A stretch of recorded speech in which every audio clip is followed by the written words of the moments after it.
You're not man enough for her anymore, Cole. She told me everything about your performance issues. My name is Cole Bennett, I'm 48, and I used to be a Marine before I settled into building stuff in Phoenix. Blake Murphy is my wife's trainer, he's 28, and he just said that shit to me on the phone. What he didn't know was that I was recording him.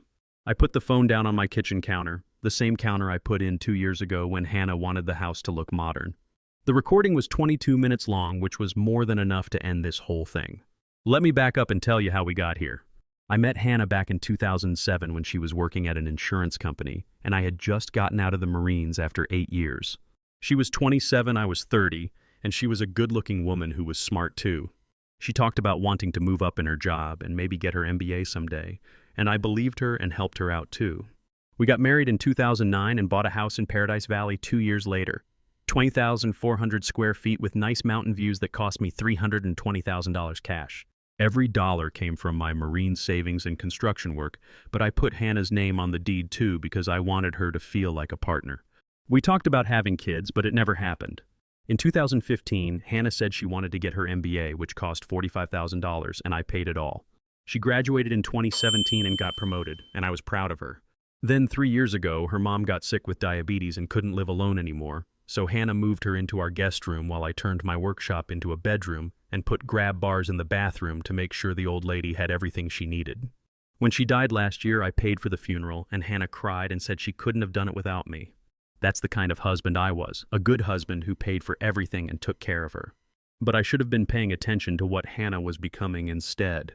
Things started changing 6 months ago in February, right after I made the final payment on our house, when Hannah suddenly joined Iron Core Gym.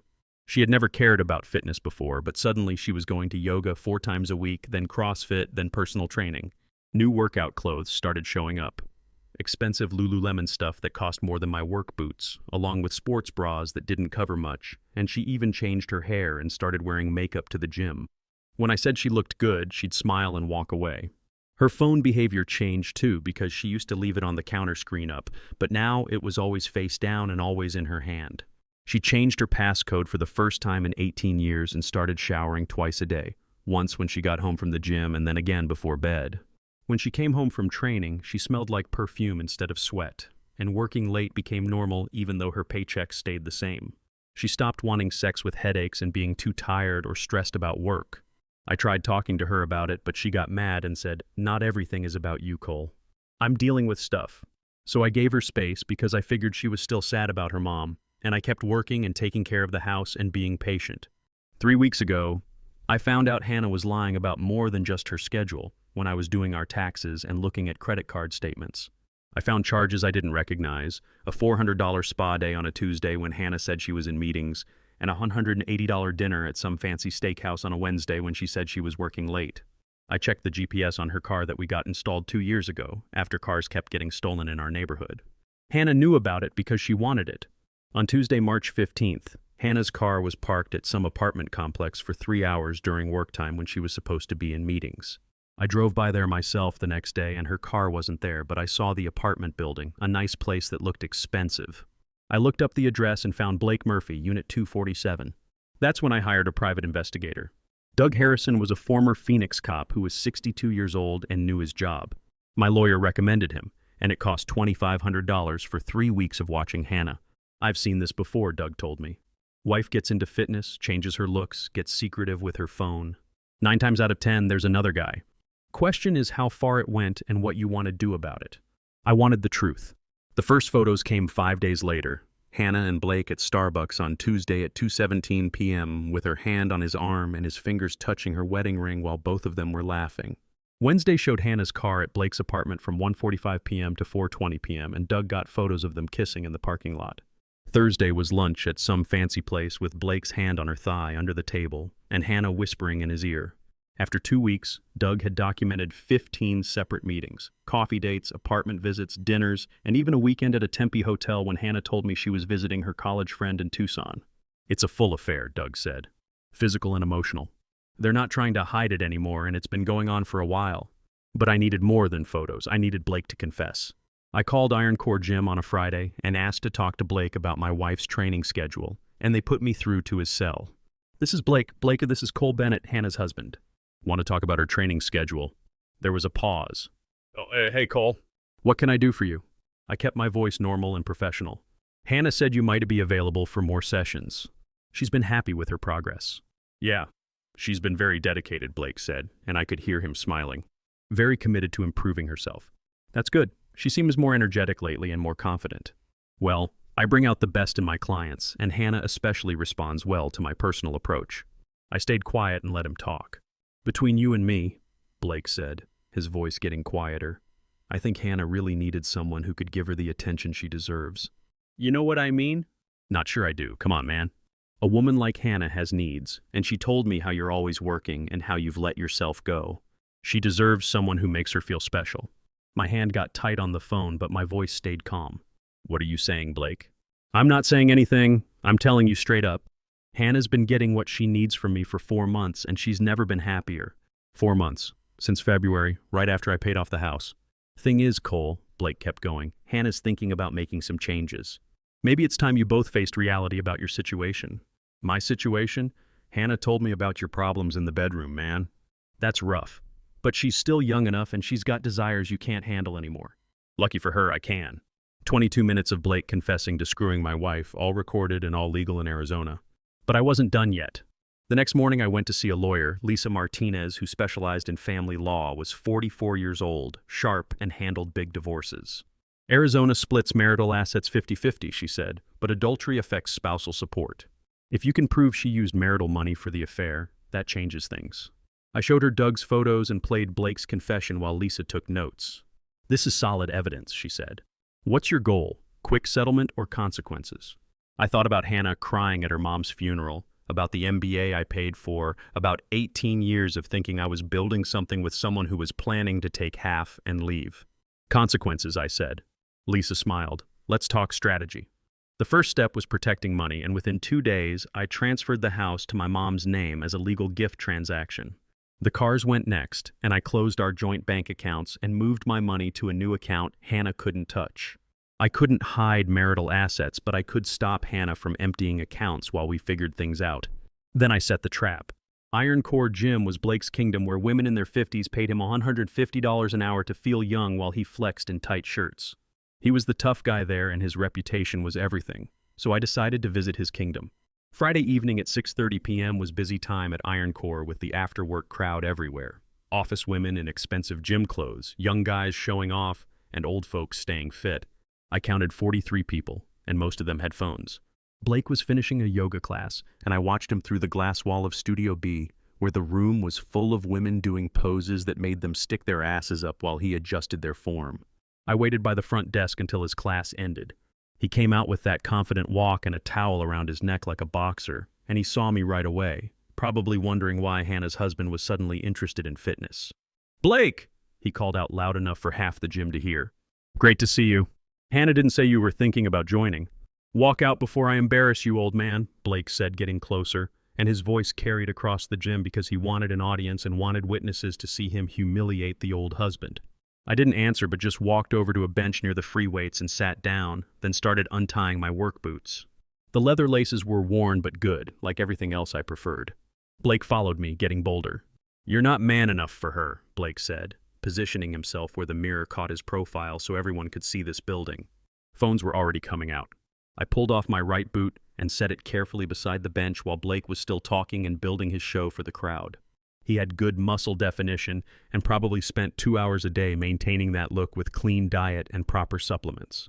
All the visible signs of fitness that impressed people who didn't know the difference between looking strong and being strong. "Last chance, old man," Blake said, cracking his knuckles. "Walk away now, and maybe I'll let Hannah down easy when she asks about you later." I started working on my left boot, taking my time with the laces while the crowd was getting restless because they wanted action and wanted to see what happened when youth met age. I finished with the laces and looked up at him for the first time since walking in. "You done talking, son?" Blake's smile went away for a second, then came back. "Sure thing, let's grab a smoothie and chat." "Actually, Blake, I wanted to talk about Hannah's training program." I kept my voice normal but loud enough to carry. "Had some questions about the special services you've been providing."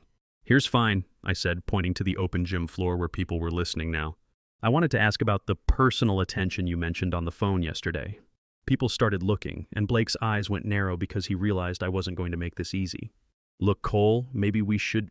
You said Hannah's been very responsive to your personal approach. I kept going, curious what that involved exactly. Blake looked around and saw that a small crowd was gathering, pretending to stretch while obviously listening. Think there's been a misunderstanding, Blake said, and his confidence was going away. I pulled out my phone and opened the recording app. Want me to play back our conversation? The part where you talked about giving Hannah what she needs? Or maybe the part where you discussed our bedroom problems? Blake went pale, and several gym people had stopped working out to watch. You recorded me? Blake said quietly. I documented a conversation with the man who's been fucking my wife, I said clearly. The man taking money for training while using that access to destroy my marriage. The gym went dead quiet and every phone was pointing at us now. Blake lost it completely. You don't understand. Hannah came on to me. She's unhappy with you and she told me.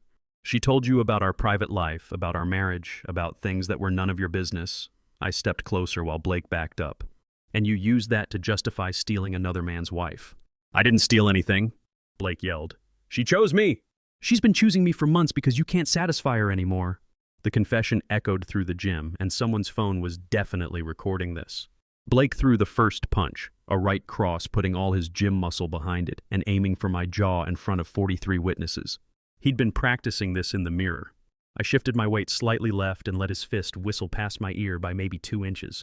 His momentum carried him forward off balance, and I helped him along with the gentlest touch to his shoulder.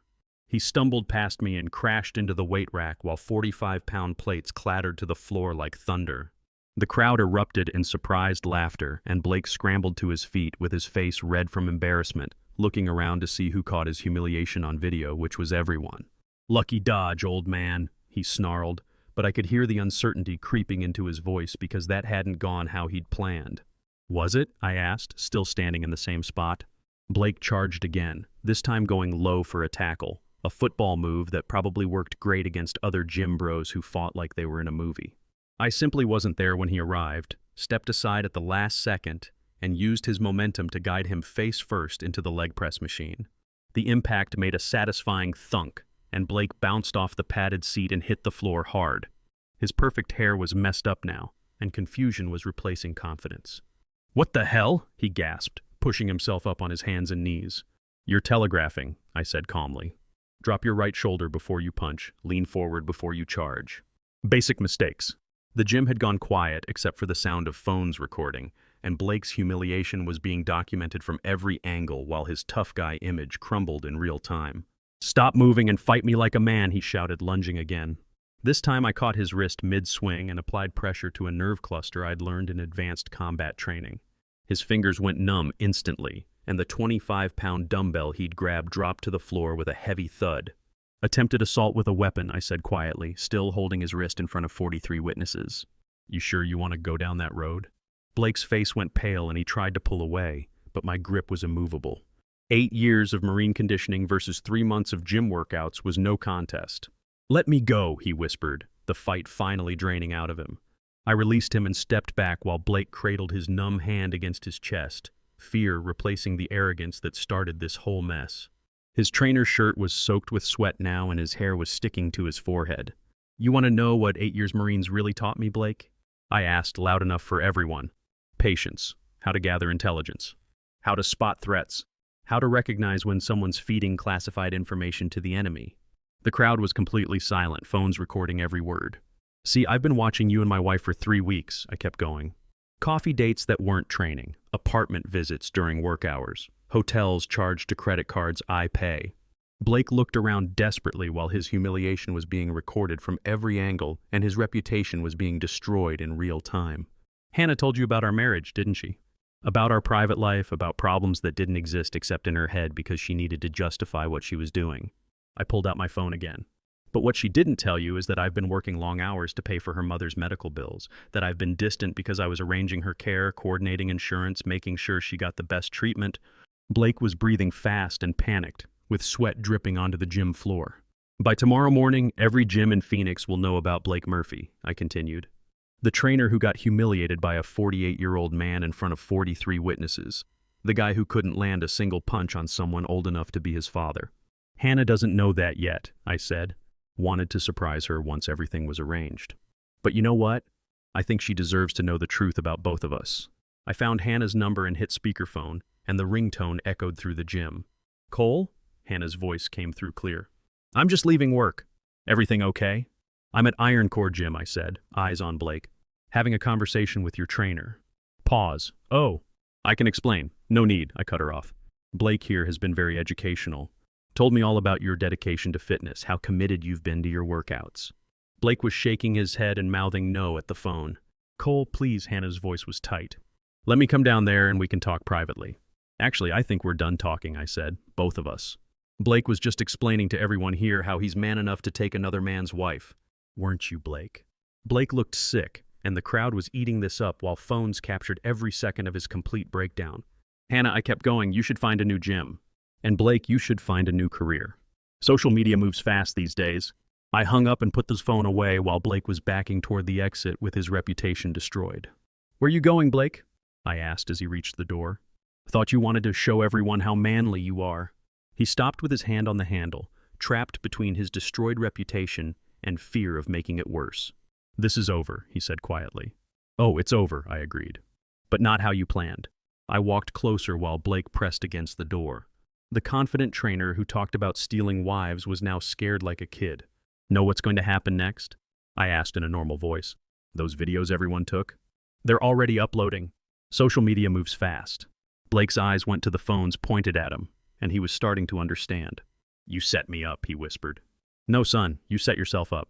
I just gave you rope. Blake grabbed the door handle, but before he could leave, Hannah burst through with her face red from running. Cole, wait, she started, then stopped when she saw Blake. His split lip, messed up hair, sweat-soaked shirt, and the defeated look in his eyes. What happened here? Your boyfriend tried to teach me a lesson, I said calmly. Didn't work out how he planned. Hannah looked between us and saw the crowd with phones, Blake's humiliated state, weight equipment scattered around, and the 43 people still recording. Blake? She said uncertainly. But Blake couldn't meet her eyes because his image as the confident, dominant trainer was shattered and he was just a scared kid who'd gotten in way over his head. This isn't how I wanted you to find out, Hannah said to me, her voice small and shaky. Find out what? I asked. That my wife was cheating with a boy who can't throw a punch. I figured that out weeks ago. Blake pushed past Hannah and ran out, leaving her standing there in front of 43 witnesses to their affair. Cole, please, she said, voice breaking. Let me explain. This whole thing got out of hand. I looked at her for a long moment and shook my head. No need, Hannah. I understand perfectly. You made your choice months ago. I walked past her toward the exit, but stopped at the front desk where the gym manager was standing with his mouth open. Might want to review your trainer policies, I told him quietly, and maybe get better liability insurance. Then I turned back to Hannah, who was still standing in the middle of the gym floor, surrounded by people recording her humiliation while her affair became viral content. Hannah, I said loud enough for everyone, when you get home tonight, you'll find divorce papers on the kitchen table. My lawyer has copies of the photos from your coffee dates with Blake and recordings of your phone conversations. Amazing what a private investigator can dig up in 3 weeks. Her face went white. You hired a detective. Marines taught me to gather intelligence before engaging the enemy, I said. Your boyfriend made the mistake of thinking this was about muscles. You made the mistake of thinking I was too old to notice what was happening in my own house. Hannah looked around desperately because her affair was now public knowledge, documented on dozens of phones and already spreading on social media, and her professional reputation would be next. The house is in my name now, I said. The cars are in my name. The bank accounts we opened when we got married? I closed those yesterday and moved the money. Legally. Everything I did was legal. You can't do this, she whispered, tears starting. Already done, I said. Oh, and Hannah? You might want to ask Blake about his job situation. I hear Iron Core doesn't like trainers who create this kind of publicity. I looked around the gym one last time at the crowd still recording, at Blake's water bottle and towel by the weight rack where his humiliation started. Enjoy your workout, I said and walked out. 8 months later, I was in my new apartment in Tempe, reading the paper over coffee when I found an article in the business section. Iron Core Gym had closed permanently after a series of viral videos damaged their reputation and led to multiple client cancellations, with the owner citing staff misconduct and social media backlash. Blake Murphy tried to find work at other gyms, but the videos of him getting dominated by a guy 20 years older followed him everywhere. Last I heard from Doug Harrison, Blake moved back to Ohio where he lives with his parents and works at a supplement store now, his dreams of being a fitness influencer destroyed by 30 minutes of footage that went viral across Phoenix gym communities. Hannah moved in with her college roommate after the divorce and tried to fight for half the house, but the evidence of her affair made that impossible. Arizona has no-fault divorce, but adultery still matters for spousal support and assets. The divorce cost me $8,500 in legal fees, and Hannah walked away with her car, her stuff, and the $28,000 she moved to her private account before I found out. 18 years of marriage reduced to whatever fit in a U-Haul truck. I started my own engineering company doing bridge design and renovation, and 3 former colleagues joined me. We're already booking contracts 6 months out because it turns out there's demand for engineers who show up on time, do quality work, and don't create drama. My phone buzzed with a text from Lisa Martinez, my divorce lawyer who'd become something more over the past few months. "Dinner tonight? Know a great place in Old Town." I smiled and typed back, "Pick you up at 7. That evening, driving to meet Lisa, I saw the Superstition Mountains in my mirror, orange from the sunset, and for the first time in years, I felt completely at peace. My phone buzzed with the text from my sister in California, "Saw the gym videos online. Proud of you for handling it with class." The videos had gone viral, but not for the reasons Blake hoped. Blake Murphy and Hannah Bennett learned that betrayal has consequences, that trust once broken can't be fixed with excuses, and that some people will smile to your face while planning to take everything you worked for. But I learned something too. Sometimes losing people who don't value you is the only way to find people who do. The strongest revenge isn't violence or anger, but letting people face the consequences of their choices, then building something better from what's left. Justice doesn't always wear a black robe. Sometimes it just carries a smartphone and waits for the guilty to convict themselves. If you liked this story about betrayal and consequences, like this video and subscribe right now. Every day brings completely new stories, each one more gripping than the last. And if you haven't subscribed yet, hit that subscribe button and turn on notifications for new stories like this one. Thanks for watching. See you in the next video.